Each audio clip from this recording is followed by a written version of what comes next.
Welcome to the Phito Radio Show, where we rethink the future of farming. Here we share unique stories about our food and food production and talk about how to make farming future-proof.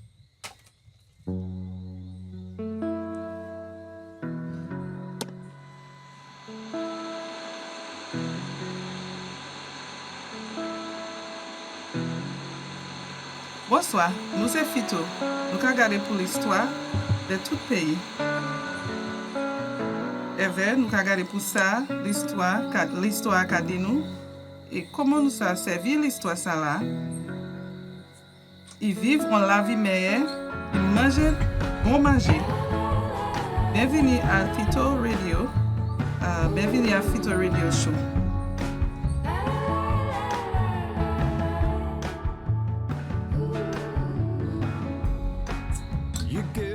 September 2017. After all, it came quite unexpectedly. Hearing the radio news at 3 p.m., the storm would be a hurricane category 2. No problem, this Maria, cute as her name is. She will probably swing around the island, rubbing the northern coast, leaving small damages, moving on across the Caribbean region. Soon, however, the storm grew into a fierce and unforgiving hurricane. It hit Dominica, a small island brimming with lush forests, vibrant farms and many people returning from work to home. They heard it coming, a distant rumble growing into a monster of wind and rain. The wind howled like ancient spirits tearing through the landscape, leaving behind a trail of devastation. Almost all of the banana plantations were destroyed, most houses lost their roofs, people hid in their basements or in the bathroom in the middle of their apartment. The radio stopped working way before the storm reached its peak, leaving the people alone even more. It is them and the hurricane. And after 7 hours of darkness and fear, a sudden quietness. 1 hour of the eye of the hurricane. Finding your beloved, trying to call your friends. And then you can see it coming again. The wind now in the opposite direction. The second half of the storm. Another stretch of many hours of darkness. The next day, houses flooded. Many citizens found dead. Damages everywhere. And what's next? When developing the island, well, almost from scratch. However, from this destruction, Dominica's souls didn't wither. Instead, it rose like the green hills that define the islands, finding strength in its roots. Possibly, the storm even sparked a movement towards a greener, more resilient future. What are the challenges in agriculture and what could be done to improve this? My name is Teun. On a journey into the green heart of the Caribbean, Dominica, it's about 8,000 kilometers away from Europe and our van, but around us some good food and a lot of great people. Today we'll talk about the challenges of geographic isolation when it comes to food production. Nice you're with us. Tune in with us in Phito Radio.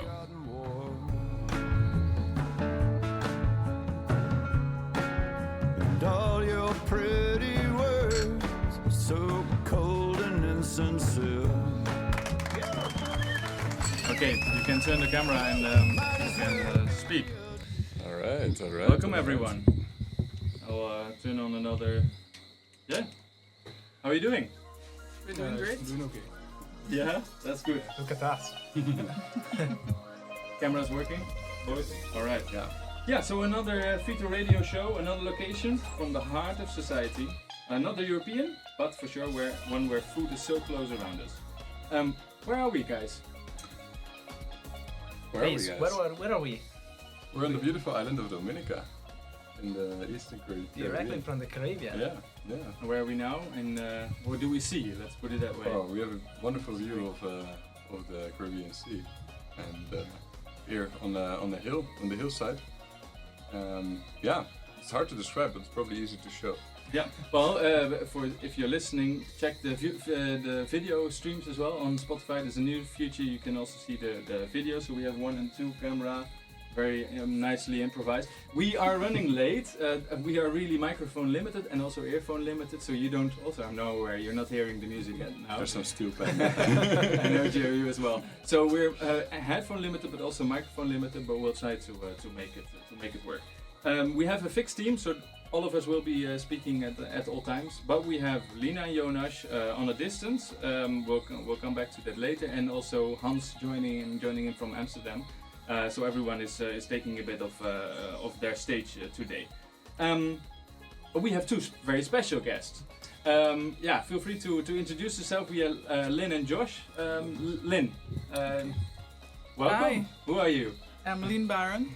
I'm from the beautiful island of Dominica. I live in the south of Dominica. And I'm Josh Barron, not related. You're not family, right? Same surname, but not Just Yeah. pretend. And I am from the village of Maho, which is actually the village we can see down there, on the west coast of Dominica. All right, nice to have you. And both of you are active in the let's say in the government of Dominica, right? And in Yes. forestry, mostly forestry and I work with physical planning. Exactly. Yeah, yeah. And how is your work? Is your work related to the environment or agriculture on the island? Well, mostly to environment. Mhm. Where I work, we deal with land use planning, we deal with mapping, remote sensing. We also deal with building applications and administration of buildings. Mhm. So any building that's going to be constructed in Dominica, once it's on land, it has to go through physical planning. All right. And how about you, Josh? And I work at Forestry. We are under the Ministry of Environment. Currently, I work with research monitoring and environmental education. And most of my work is like done with wildlife on the island and educating different levels of schools, so from primary school to the college here on island. Exactly. Yeah. All right. Well, it's we'll have plenty of time to discuss about what we said. So a disaster is a challenge in agriculture, but also challenges in general for agriculture. So we have time to dive into that. Let's get started straight away. Let's. He's playing with a lot of sounds at the front here. You will see it later. Exactly. We are Cambisol. That has never been introduced actually. Some pointed us at that, but we are here. It's good also to explain that Phito doesn't actually take place on this island, not on Dominica, but we are here for another project. But we felt like the project is also so close to just agriculture in general. We are here for training this week, giving trainings to, for example, the two of you. We have some 15 others, and in St. Lucia we did 20 participants.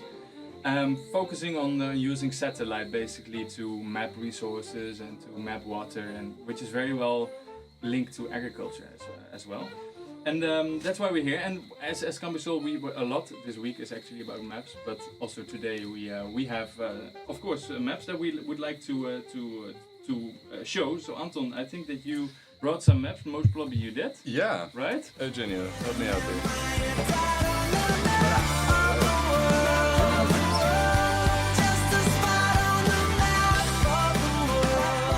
Would it be possible to get the camera? Yeah, I can. closer? Yeah. If you. So we have a beautiful map. It's actually maybe Lynn, can you hold, or Can you Josh, can you help? hold one Thank side? you so much. And we also will need your knowledge of the island. So maybe put it flat down. Yeah, That's but- better. So you can also see. While talking, keep it as quiet as possible. Yeah, exactly. Now actually this adds to the. Wow, it's starting to rain actually. So we have a beautiful map of Dominica here. We are around here. Maho is where Josh is from, and up the hill Bon Repos is where we are sitting right now. We are up the just hill. a little bit on the top. Exactly. So that's where we are, almost in the middle of the island. The island, as you can also see out there, is has a lot of elevation differences. What is the highest point actually of the island? So the highest point of the island is Mont Diablote. It's in the Mont Diablote National Park. It's 47 feet. 47 feet. So that's Is this part in the north? Yeah, it should. probably Yeah, that's here. it right here. Yeah. Is that yeah? Oh, so that's quite a high elevation. Yeah, that's the highest point here. Exactly, and that runs. Yeah, I mean you could see it when we arrived here on the ferry, right? It's very steep cliffs and quite a lot of elevation difference for a relatively small island. It's very lush, which you can also see from here. And we also saw on the water bottles that something about Trois Pitons, the three pythons. Is that related to Yeah. mountain peaks? So Mont Sabito is actually the second highest peak, which Uh-huh. I can't remember the height off my head right now. Okay. But it's in the forest reserve too, Mm-hmm. and there's a lot of fresh water coming from there. And Right. Right. That kind of stuff. And you have the Mount Apito National Park. Yes. Ah, yeah. And Tuapito translated in English is three peaks. 3 peaks. 3 peaks. Three peaks. Right. Yeah, and then on that, I mean, you also did the introduction in Creole. That is a hybrid between French, English, some different origins. Yes. Because of course in the past it has been different languages, of course. And it's beautiful to see also on this map. All the infrastructure, most of the towns are on the coast, Yes. and there is the majority of the island that Because the is interior is very rugged. very So rugged. it's easier to develop the coast. Right, Okay. right, Yes. right. And it is extremely lush. And yeah, you spoke about water resources, and it's clear to see in terms of vegetation that this is extremely lush. And I think it's also interesting in terms of food production, and we'll talk about that today. Last thing I wanted to ask you, because on the east coast there is also a territory. Kalinago territory. Right. So that's the territory which was given to the indigenous people, Right. first people. Mm-hmm. Before they would refer to them as Karus, but officially it's Kalinago. Okay. So it is a rich area. We are very blessed in Dominica to have an area with the original people, the Wow. indigenous people, Right. and I think Yeah. that is I think it's one of the something last that one of the last places in the Caribbean actually has that you actually have that. And Right. if you visit there, they do a lot of farming, crafts Ah, yeah. that they sell to tourists and so on. And it's a very good experience to visit there. And I Interesting. think it's a very good thing for Dominica that we have Yeah. Kalinago people. Very still. nice. And how many people live in this community? I More think or it's less. over 3,000. 3,000. Wow. It's Yeah. quite a large community. Yeah. But And you said they're connected to farming still. yes, a Yeah, lot, the yeah. one of farming their and their main their main- things they produce is like cassava bread. Cassava Yeah. bread. Using Yes. the cassava root. Uh-huh. Yeah, so Very Interesting. interesting. For sure, some maybe if we have time on Saturday. Yeah, it'd be we worth Yeah, it's visiting. true. you Yeah. should. And is in this Definitely location, in should. this Right location, here. Right here. Yes. a bit on the south. Crayfish River, is that Yeah, correct? that Okay. entire area. Yeah. Wonderful. Wonderful. Well, thanks for that map, and thanks for the so much. introduction.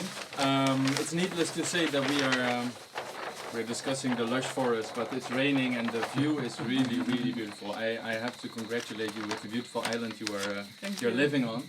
It's a beautiful balcony, and I'm looking forward to a beautiful balcony with a beautiful view.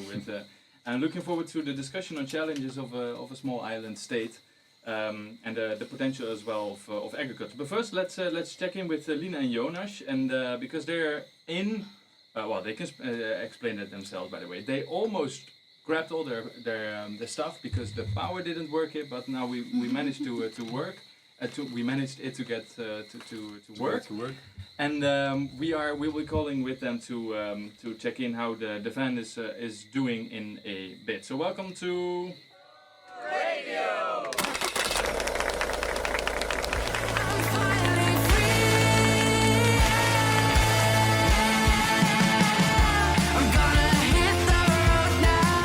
Yes, the Phito van. For sure hitting the road now. Jonas, Lina, are you there? Hi. Hello, hello. Hello, Can you hear us? Yeah, we Yes, we can hear you. There is no Okay. going back now. There is no going back now. Yes, now we can hear you. Yes, you feel free to speak. 8,000 Yeah, kilometers. nice. That's- Yeah, nice to hear you. Welcome to the van. Welcome to the van update. We are right now sitting in the van in Wageningen in the Netherlands. We are cozy, like we're getting into the Christmas atmosphere. We have some nice glue wine here to keep us warm, some speculas for the Christmas mood. Nice. And yeah, in we that just case, will I'll tell you. turn on a small Christmas song on the background if you don't mind. Go ahead, go ahead. We've been chasing Christmas for the past week, basically. But we thought maybe we can still give you a little bit of context to the new listeners. So my name is Lina, and I'm here with Jonas. And on the Phito project, we are in charge of the communication. And I think one of our greatest assets is having this Phito van, a fully converted van that is driving around our project partners, driving around Europe. And we do that so that we can talk to people, learn about food, about agriculture, also to tell people about the Phito app, of course, And that's basically what we've been doing the past week. We drove the van back from Padova to the Netherlands. Of course, it needs its annual checkup. And we also had a little personal mission that was really chasing Christmas. It's shortly before Christmas, so that's what we've been doing. So we started last week, Thursday, in sunny Padova. Was a bit more like an autumn feeling there still. Farmers harvesting still the radicchio from the fields, still yellow leaves on the trees. But as we drove up north, it became a lot more Christmassy. And then around Lake Garda, it started snowing a bit. We found a little Christmas market in one of the towns where people were selling local food and drinks, and there was Christmas music playing all over the village. So yeah, that definitely got us into the Christmas mood. And then when we were driving towards the Netherlands through Austria, I think Austria really did it with the Christmas. It was snowing over the weekend, so every tree was covered in a thick layer of snow. All the houses are decorated there, so we really got our Christmassy winter wonderland there. And I think also it's nice to say that I think the van now is officially winter-proof. It has winter tires now, it has snow chains, and it also has a little portable heater for the inside, which really was a game changer, I think. But yeah, of course, we've not only been chasing Christmas. And that, indeed, the heater was a big game changer. But like Lina said, we were not only chasing Christmas, but we also were visiting our partners and inspiring projects on the way. So we started off in Padova with Paolo Taroli at UniPD, and then moved on to Consortio Lab to visit Julia Sofia. And as we moved further up north, we stumbled upon, or we got connected already previously to a very inspiring project with which we can really align our values. They're all about food and passionate about food, and they are a community environmental project based in Rovereto, close to Lake Garda. They call the Station for Transformation, which is a very inspiring name, and we did a lot of they shared a lot of inspiring ideas and insightful thoughts on food and how food is being processed and how food is being consumed in that area. But we're gonna prepare a bit more on that on our website and on our social media to share. So make sure that you follow us and stay tuned for all the stories that are coming. Oh, we follow. It's so funny to hear about the snow tires. We're sitting here with 35 degrees almost every day. I mean, it is raining now. It has been raining quite a lot, but it's not cold at all. So it's hard for us to imagine. We're not only 8,000 kilometers away, but also 35 degrees. Yeah, like we were actually worried that the water tank would freeze, Right. but it was just fine, just above zero. Okay. So yeah. Okay. Oh, do you have a portable heater in the van now, or how do you stay warm? Yeah, it's just we bought one, just a little one, but it works perfectly fine. So yeah, it's a great asset to have. Keeps us warm, yeah. Well, good to hear from you guys, and nice to hear that you're alive. The van is doing well, and it will go for its first service round tomorrow, right? Exactly, yeah. Any more updates from your side?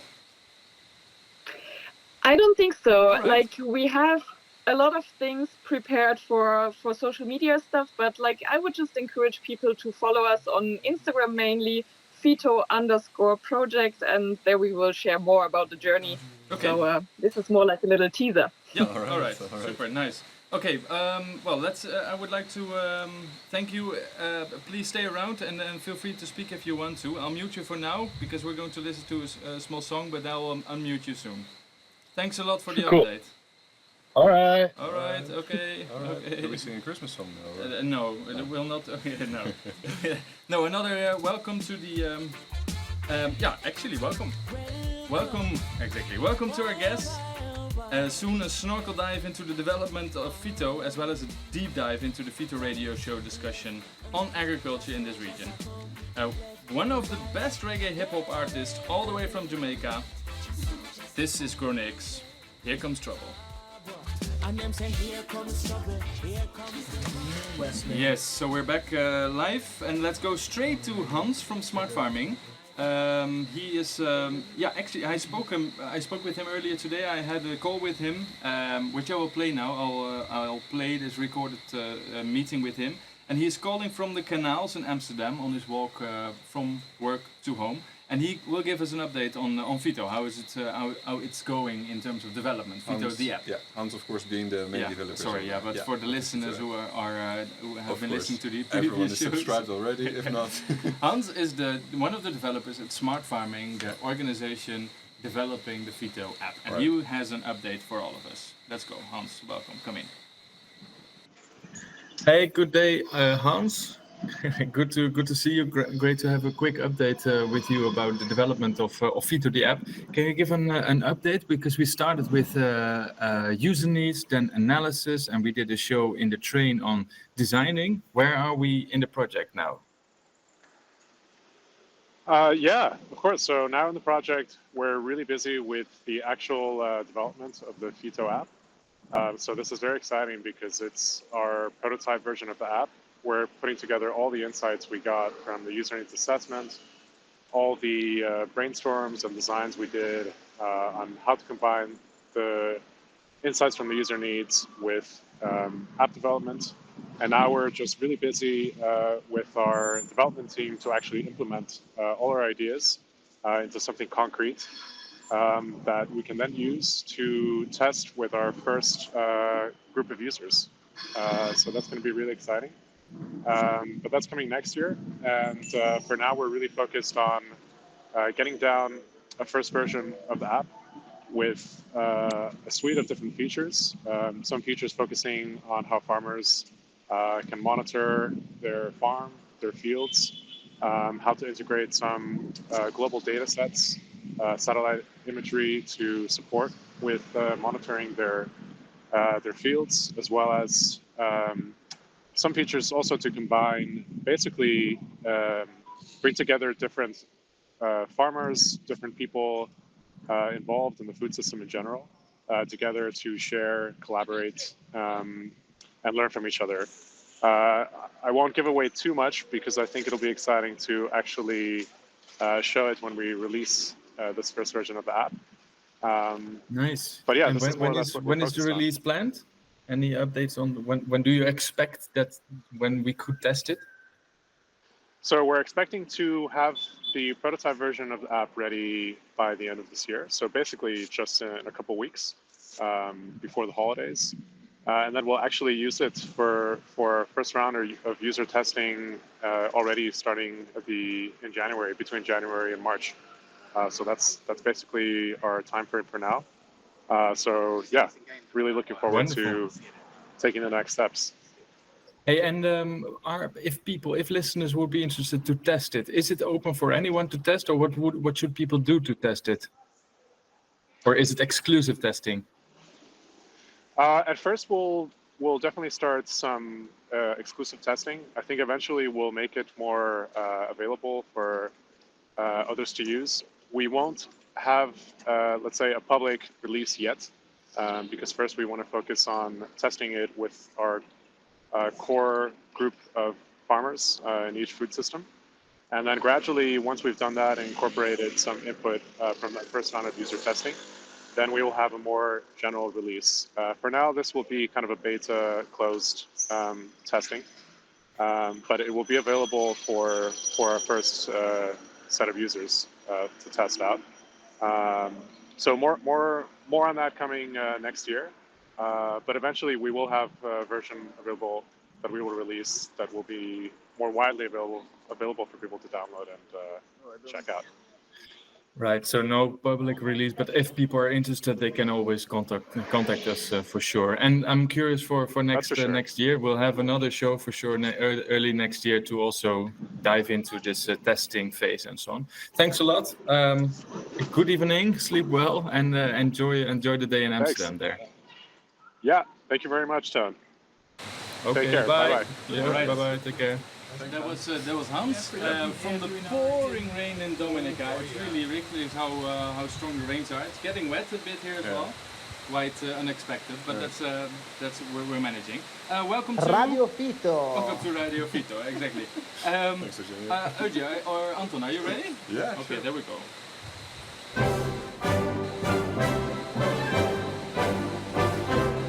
In this episode, we're diving into the theme of Farming on an island, food for thought.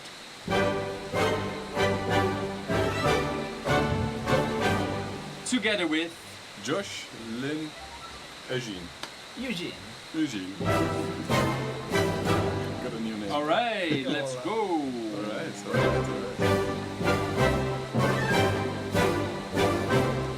Right. Yeah. So yeah, farming on an island, food for thought. There's a lot of things to be said, but maybe we can start a little bit close to the topic that the topic of this week.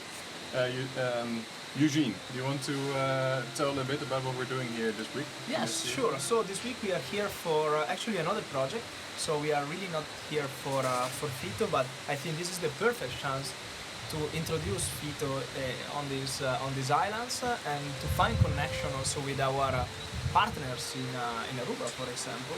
Well, this place you can see is extremely beautiful, but is also really in danger from natural hazards, and our guest here really can tell us a lot of experience about that. They are professional working also in the mitigation of this natural hazard. Well, what we are doing here is actually a course that is developing on 2 different weeks. 1 week in St. Lucia, and this week we are here in Dominica, and we are providing training to the professionals and to the officer here on the island, try to provide some new information about the use of Earth observation for natural hazard. Natural hazards? Earth observation is what? Earth observation being remote sensing, right? Yeah, exactly. Mostly is remote sensing. Mostly satellite, lidar, and drone. Right. And for disaster risk and response. Yeah. So we are looking at many different types of disasters. I mean, what we're seeing now from the balcony is not a disaster yet, but could turn into a disaster. However, yeah, this is just some rainfall, and that's one of the topics of this week, of course. Hydrological risk, looking at flash floods, but also landslides and other hydrogeologic risks. But yeah, talking about risks and these islands, I think the most evident risk, of course, is hurricanes, something that everyone over the world will know. And particularly looking back in recent times, I think it was 2017. 2017, yeah. All right, that was, yeah. What can you share about that? Do you remember where you were when that hurricane hit? When the hurricane hit, I was home, and I was kind of prepared. Well, I thought I was kind of prepared because we had Tropical Storm Erika in 2015, which was not expected. And then we had a particular community called Padova, which was very much affected by Tropical Storm Erika. We had many lives lost. Over 60 people lost their lives, and it was mainly due to rainfall and landsliding. So it wasn't really from the wind. So we didn't have any buildings being destroyed by the roof being blown away, but it was because of I think we had 12 inches of rainfall in a few hours. So we had massive flooding and landsliding. Right. So with that, keeping Erika in mind, I started to be more prepared because directly after Erika we were without electricity and without water because where I live it's not very far from Padova. Right. So it really put me on alert. So every hurricane season I would be more prepared. 2016 and 2017 I was kind of prepared. I had my backup generators, my solar lights and everything. But what I was not prepared for was the actual storm, what it was like. You will read in books, you will see the videos, you will learn in school, this is Also a storm. this, yeah. You will hear of disaster, preparedness. We have all these brochures that were, of course, yeah. But you really have to experience it and live through it to really understand what it's about, because I went through it and I still cannot believe that there is something out there that is as terrifying as a hurricane. Yeah. And of course this week we're working in the disaster management office with a lot of brochures, a lot of information for the society to know what to do in those kind of circumstances. Still, of course, it is very difficult to predict exactly It's where very it's going difficult to to be. predict where and the intensity because initially Hurricane Maria should have been a Category 2 storm. Category And then 2, within right. a few hours, less than 5 hours, it was a Category 5 storm. So most people were not prepared for a Category 5 storm. And then previous to Maria, we had Hurricane David in 1979. That was before I was born. And my mom told me Hurricane David was a baby compared to Hurricane Maria. Brilliant. Oh my God. Brilliant. Yeah. And of course, we saw the map earlier, and it's clear that as we saw all of the settlements, but also I think most of the human activity in terms of industries, infrastructure, but even agriculture, I suppose, are centered around the same flatter areas. Mostly in the flatter areas, which of course historically it has always been that way because it's easier to develop. Yeah. You have the transportation routes. Yeah. You have many communities that their livelihood is based on fishing and Right. agriculture. There are some crops that can grow, farms that would be able to grow in the steep areas, but it would be much easier to transport things if you are in the flatter areas. Not totally flat, but gentler slopes. Gentler slopes and more accessible to the And settlements. here we see how steep is the place. So Yes. Well, it's interesting to hear, and I think it's very interesting to also to think about this in terms of because we started this with farming on an island. Of course, there's many things many aspects that also go beyond the environmental aspects and the hazard side. Maybe we can talk about it after. If you turn the mic. Yeah, because Lina, Jonas, we hear if you speak, we can hear you. So at least we cannot hear you, but I see I see the voice on my phone. So I know that if you talk, that you talk. So if you have questions, feel free to interrupt. Yeah, we can. I am aware that there's a lot of noise, but that's the rain pouring down around us, and it's actually wonderful to see also the rain below us. Even above the ocean. We hope that will become better. But so if you speak, I see that you want to speak, so I can give the room to you. But anyway, I think it's the effects for agriculture. That's a perfect bridge to the next element. I would like to first take a little break again to listen to some music, and then we'll be back. We'll be back soon. Unless Lina, Jonas, any question to you from your side? No questions so far. We're just listening and very curious to learn more. All right, curious to learn more, they say. Okay, then we'll move on, sir, for sure. Yeah, the sun is setting, the rain is pouring down. Yeah, we have a view over the ocean. Actually, well done. Yeah. So this was a perfect bridge to the next element. First, we let me find the song. Yes, there it is. This is actually your song, Anton, that I'll turn on now. More about the wonderful food in front of us. But first, let's listen to the best music that fits really in the setting. The sun is setting, the rain is pouring down, crickets are playing. The crickets are playing the song. This is Switchfoot, The Edge of the Earth. Yes. Okay, that was Switchfoot. Thank you, Switchfoot. And indeed, the sun is setting. Actually, the plan was, of course, that the sun was setting already, but it is set for a long time already. We have taken a lamp. We hope that we can just need to that tailor we can it plug it in here to give us a bit more light, because otherwise we will not, for sure, will not see our guests on the table. Guests on the table. Around the table, yes. Hey, I would like to ask Lynn and Josh. Because there's food on the table, can you introduce us to the food that you see? I see some coconuts, papaya, dasheen, banana. Yeah, I think that's it. Dasheen, I think and not many people. shandy. Yeah. Does it work? Dasheen, what is that for the people that are not familiar? Oh, it's a root crop. It's a tuber. What can I compare it to? I can compare it to like a yam or turnip kind of. Turnip, you know? yeah. All right. And what else? Oh, we have the papaya, coconuts, banana, and a carib, a shandy. That's a drink. Yeah, with a sorrel shandy. Right, and the sorrel is what makes it red, right? Yeah. Yes. What is that exactly? The sorrel is a flower related to the hibiscus plant. So we kind of prepare it like a sweet tea, like how Americans do sweet tea. So we brew it, and then we The petals. yeah, we use the petals to brew them, Right? Yeah. and then we drink it cold. Yeah.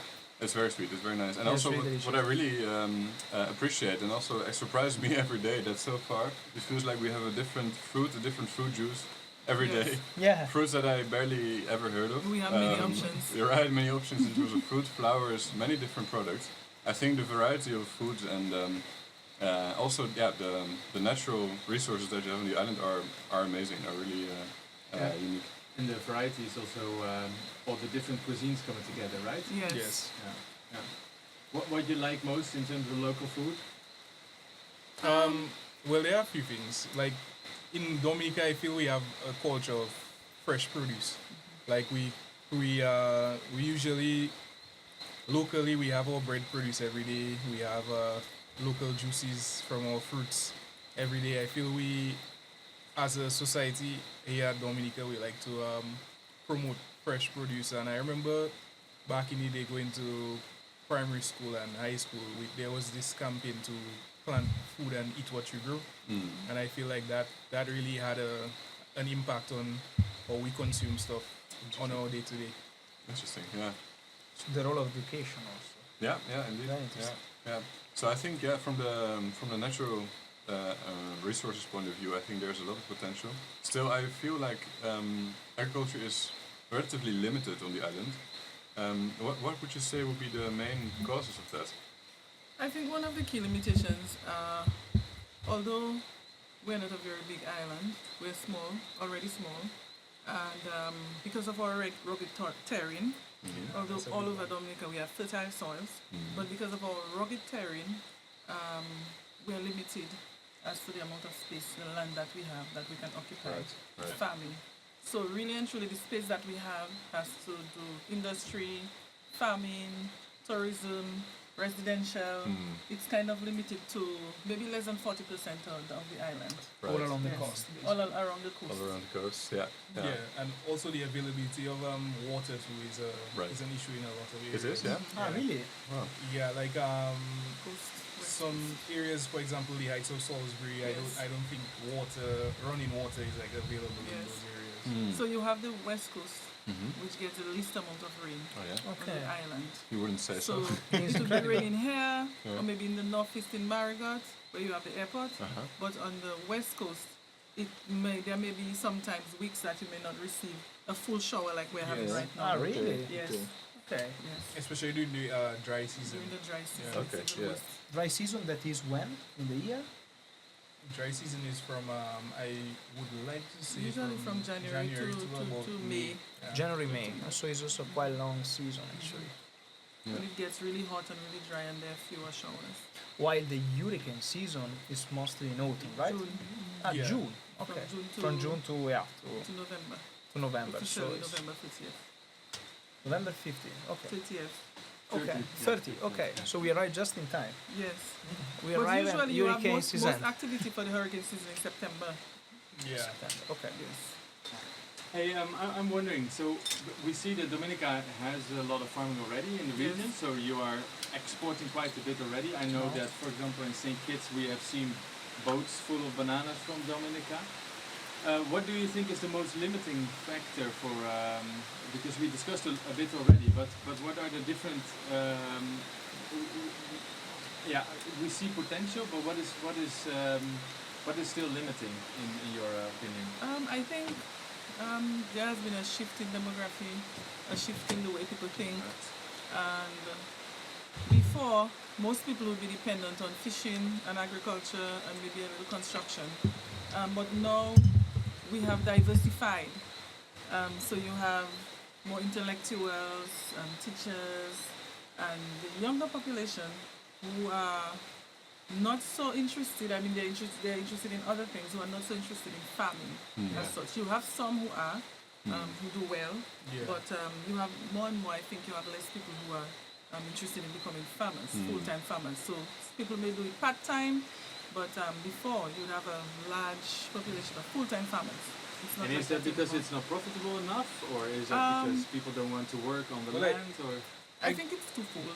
Sorry, Josh. I think it's twofold. I think there are times when the farming itself is threatened because you have hurricane season. So you might put in a lot of work and lose everything. And there are times where the market might be saturated and people have just grown and we have more people traveling and migrating and you have more influence from the outside world. Before there were parts of Dominica in the 60s and 70s with no electricity. Now everyone has access to mobile phone. They see what is out there in the world, they want to travel. So you have less, maybe even less people on island to do farming.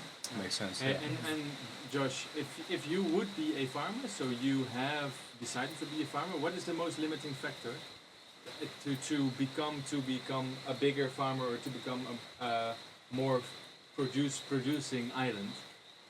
To me, I feel probably to the education, agricultural business too would be a factor you could input.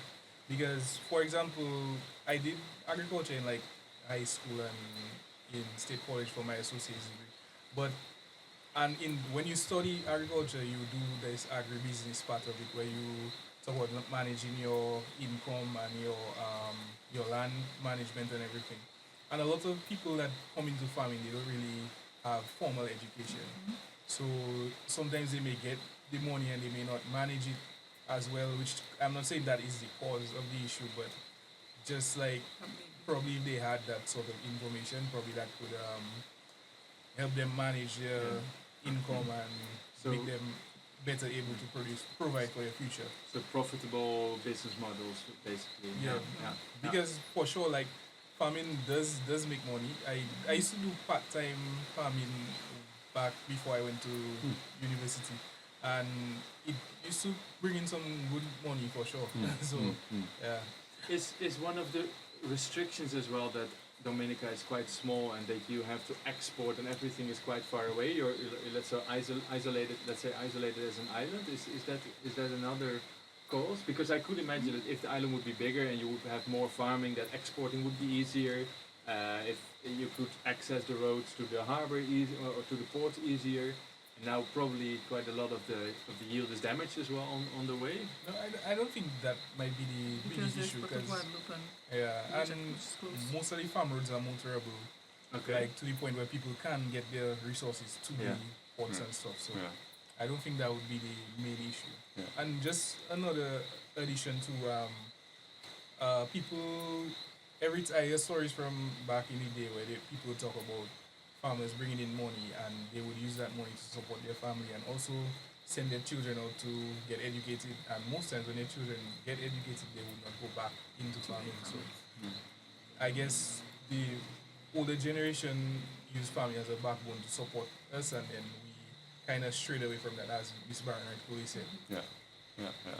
It's interesting because we're sitting here at the darkening scene, sitting on the hills and watching the ocean, but at this point it's so dark that I could also imagine this is like the Pianura Padana. It's very strange, but I'm thinking about this because of what we're discussing. Because what we also see in Europe... Which is a plane in Europe, in Italy, right? Yeah. So I was getting to that, but what you're describing is actually, I think, what also happened in Europe in terms of the cultural and demographic shift. Because farming used to happen also on the hillsides and in the floodplains, the same, on small-scale family farms. Then over the past century it got really upscaled a lot and intensified because of mechanization and because of economic and political and policy directions.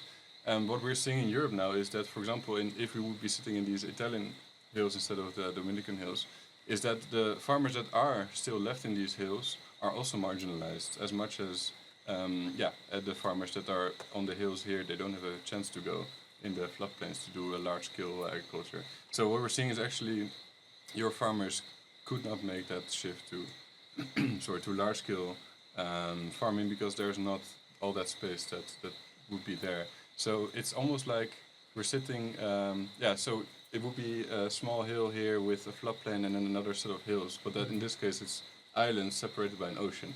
And that makes it completely different, of course. But also comparable.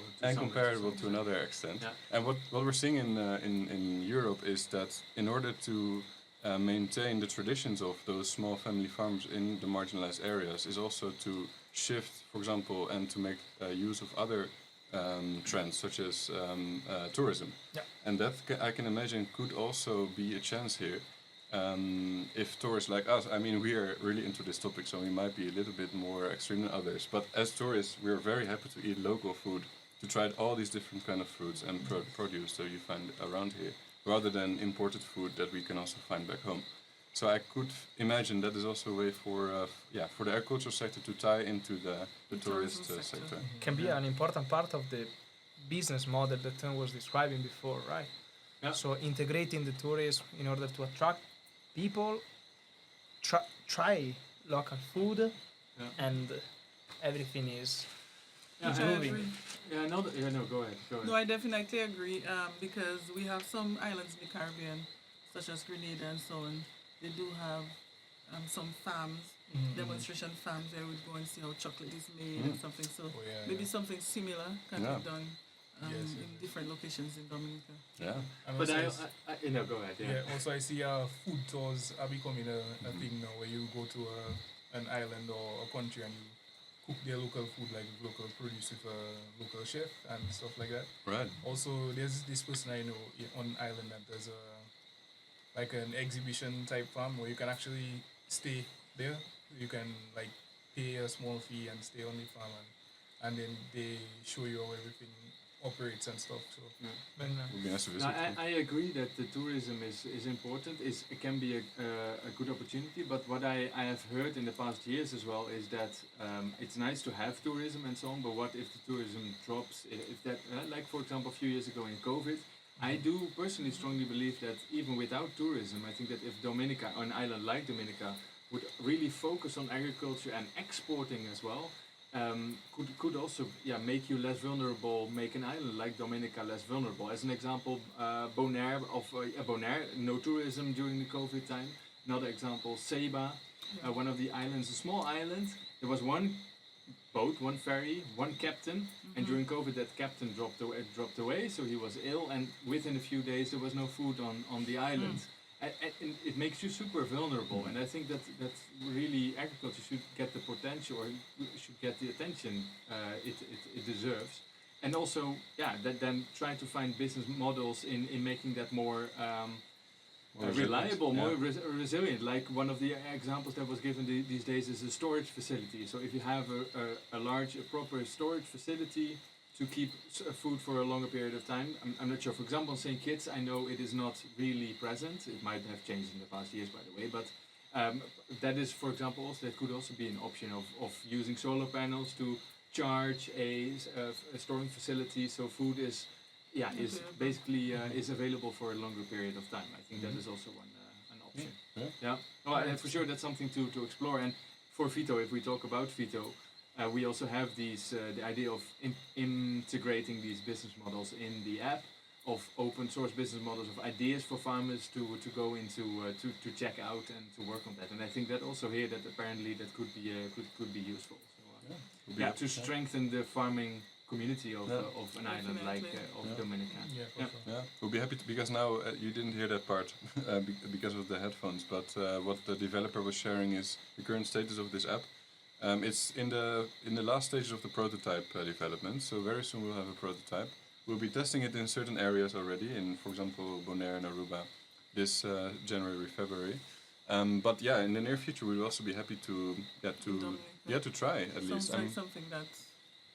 Have you heard of the Bajan, the song from Barbados about farming? It's a bit of a soca song on the being proud of it. I'll turn it on and we'll explain what the song is about. Hold on. And you cultivate your health. Cultivate communities and you cultivate yourself. When cultivation at the root of we culture, man, we ain't gonna worry about too much else. Look how long we trying to tell them that cultivating greens is the way to the nation's wealth.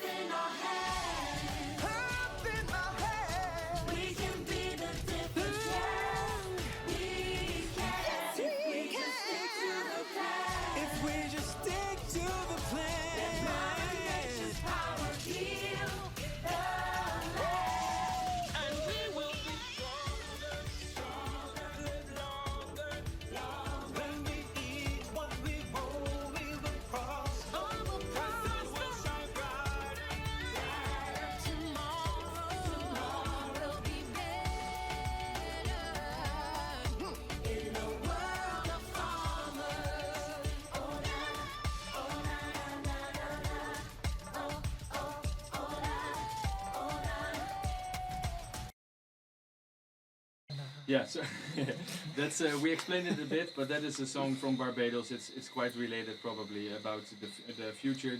Farmers saying the earth, we got the earth in our hands. Yeah. Farmers being proud of what they're all doing.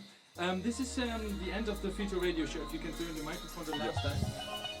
As you know, the Phito Radio Show is about exploring the essence of good food, produced in a proper and sustainable way. We are going to have a good night here. The sun is setting, so we have to stop here. But I'm sure that we'll be back soon with another nice radio show. To you, listener, we are in this area now, like you know, enjoying the food. But if we have to pass by your place too, let us know. We challenge you to show us your local food, to put it on the Phito food table, and together with you discover the fruits of Mother Earth. Thanks to those here. Thanks, Dominica. Great you've been listening. Hope to see you in the next. This was Phito Radio.